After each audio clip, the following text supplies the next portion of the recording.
Hello, my name is Phil and I'm doing a short talk this morning on Mark chapter 4 verses 1 to 20, which is the sower sows the word.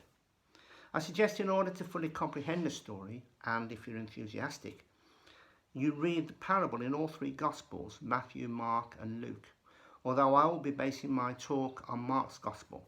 So if you're limited for time, just for now read the story in Mark's Gospel and catch up with the others later. So pause the video now, go back and read the parable, and then we'll continue. Okay, so I'm assuming you've either read one version in Mark or the version in Matthew, Mark and Luke, so we'll go ahead. For context, there are approximately 46 parables in the Gospel, but there are only 4 listed in all 3, of which this is one. John's Gospel does not contain any parables. That's interesting. Jesus said something in this parable which is not repeated in any other. Did you pick up what it was?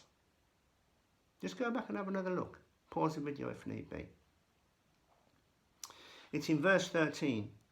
It says, "If you do not understand this parable, how will you know any parable?" In my book, this elevates it to number 1 and requires special study, perhaps before you go on to read the others. Now, it's interesting, in today's society, I think we lose the meaning of what this parable is trying to convey. When we want fruit or vegetables, we go down to the supermarket, we buy them, come back, cook them or peel them if they're fruit, and eat them. And that's the way we do things. We chuck away the pre-pack and that's the way we go. But in Jesus' day, the listeners would have identified this parable very well, knowing the importance of preparing the ground in readiness for planting the seed. So a few immediate thoughts. Given that 3 times out of 4 the seed failed, or apparently so, you might conclude there was something wrong with the seed. The message Jesus gave was to a community of farmers, and his instruction to them concluded at verse 9. Why did he lecture them on a subject that was so obvious to them, and then stop without explanation? How would you feel, for instance, if you've been doing a job for 20 years and all of a sudden somebody comes up and starts telling you how to do the job? You know what to do. They knew the concept of the sower sowing the seed. So why did Jesus talk to them about something they already knew, disperse the crowd, and then walk away? It's interesting, if you read in verse 11, Jesus explained the meaning, or started to explain the meaning of what the parable meant. But that was only after the disciples asked him. I wonder, do you think he'd have explained it to them anyway? Or is it important to ask? Just a thought. There were others with him as well. It's worth rereading that verse. There is so much to bring out this parable that I can't hope to cover it all, so I'll concentrate on a few main principles. Jesus is making the point that the soul is the soil in which the seed is planted. The seed in verse 14 is the incorruptible word of God, as confirmed in 1 Peter chapter 1 verse 23. It will always work, but the state of the ground of the heart is a variable. The Bible focuses from Genesis to Revelation on the importance of the word. Which word do we listen to? Jesus says, "I will heal all your sicknesses and all your diseases," in Psalm 107 verse 20. Yet when you get a headache or you get a bad report from the doctor, which one do you believe? It's interesting, in the Garden of Eden, a snake talks to Eve about what she should and shouldn't do. And it almost sounds a little bit Dr. Dolittle-ish. But how many things speak to you? Your bank statement speaks to you. Your situation at work with redundancies speaks to you. All these things are speaking to us, not in words, but in feelings you sense. So it's important to keep the word of God before us day and night.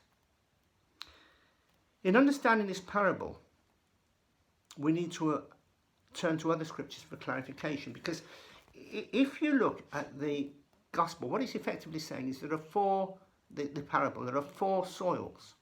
There's one which is hard and the soil doesn't achieve anything, 2 where the soil is shallow, and the 3rd is where the seed germinates but it's choked by the worries and cares, or choked by weeds. And that's so often the case in our lives, isn't it? That we find ourselves hearing the word with delight and enthusiasm, and then the events of life come in, or Satan does whatever he can to steal the word from us. And we've got to do whatever we can to stick to that word, or keep hold of that word in our hearts, and keep on professing it, even though difficulties arise. In Joshua chapter 1 verse 8 we read, "Do not let this book of the law depart from your mouth. Meditate on it day and night." In Proverbs chapter 18 verses 20 and 21 we read, "From the fruit of his mouth a man's stomach is filled. With a harvest from his lips he is satisfied. The tongue has a power of life and death, and those who love it will live by it." And in Matthew chapter 15 verse 11 we read, "It isn't what goes into a man's mouth that makes him unclean, it's what comes out of his mouth." So let's bring this together.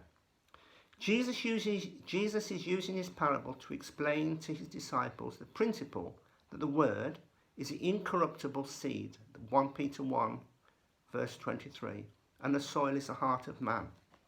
If we meditate on the word and give it priority in our lives above all other words and images that come to us in the challenges of life, then we'll receive the desires of our heart. Notice that in verse 14 of the parable, Satan comes immediately to steal the word in the same way as he challenged Eve in the Garden of Eden, when in Genesis chapter 3 verses 4 and 5, he told Eve she would not die if she ate from the fruit of the tree of the knowledge of good and evil, when God specifically told them they would. Eve chose to believe Satan, and the rest is history. Many of us have been believing his word ever since.